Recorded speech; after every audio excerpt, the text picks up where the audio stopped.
Hey guys, how's it going, and welcome back for another Total War video with the Terminator. Today we're going to look at the latest update to Rome 2 Total War by the legendary team DEI, because not only have they made tons of bug fixes, crash issue fixes, things like reducing the load times and the end turn times as well. Lots of issues have been resolved for unit rosters, unit visuals especially as well. Lots of really good stuff here in this latest update, but the cherry on top is going to be this brand new campaign that's been added in called Mithridatic Wars. Now we know that DEI have done tons of fantastic things for the grand campaign. They've done the Alexander campaign as well, but this is a brand new time period, brand new factions that you can get into and play again with DEI. It's a whole new experience, guys, and it is absolutely amazing. And in this video, I'm gonna run through everything you need to know about it and tell you why you need to get back into this and try it out for yourself. So getting straight into the campaign, guys, the Mithridatic Wars is set in 83 BC.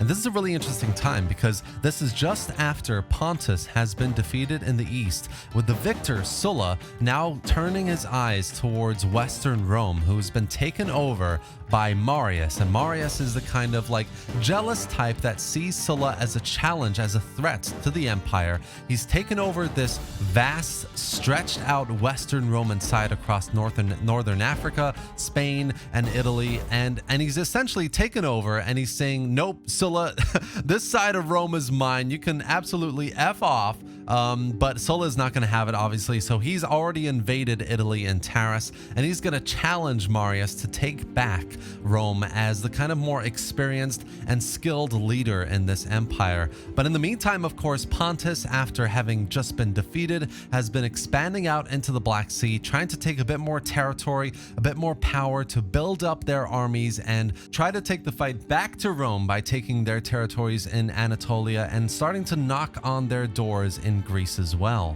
Now, whichever faction you choose here, Marius, Sulla, or Pontus, there's an amazing amount of balance here because each of these factions have very interesting challenges that you need to get through. So as Sulla, for example, there is an insane cultural issue here in Greece, especially where, you know, Sulla's basically defeated Pontus in the east and turned around and reconquered these settlements that were allied towards the west. And now they're back in Sulla's hands, but their culture is very deeply not Roman. So you have a lot of cultural issues here that you need to deal with. This all leads to massive public order issues that need to essentially resolve as quickly as possible. This all affects your economy, which is in a decent place, but still the economy can be much better with a lot of provinces that still need a lot of investment to build up as well. And that all, you know, that all turns this Sulla campaign into something that not only do you need to invade Italy and defeat Marius, you need to really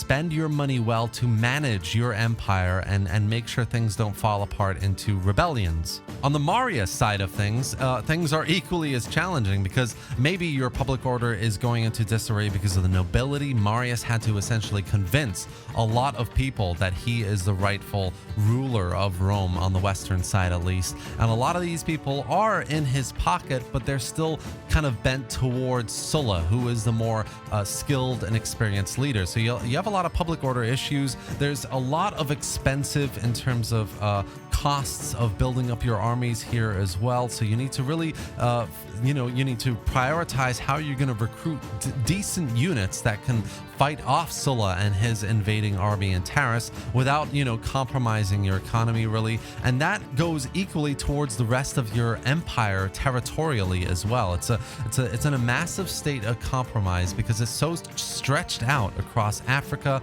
across Spain and southern France as well. You have a lot of threatening tribes in the north and in France and Germania, and that kind of threat needs to be balanced with the threat that Sulla poses in Taris and the east as well. So this is a whole new beast in terms of you trying to balance out the management of your empire from a public order and economy perspective, but also the threats that you're facing pretty much all around. On the other hand, and of course probably the more popular faction in this mod, you have Pontus, and Pontus is a lot more comfortable. I mean, you have Rome's buffer states to your west, which you don't need to really deal with at the moment. You have the Hake and the factions to your south, who are kind of like aligned to you and are very happy to be your ally and friend in this state of the war.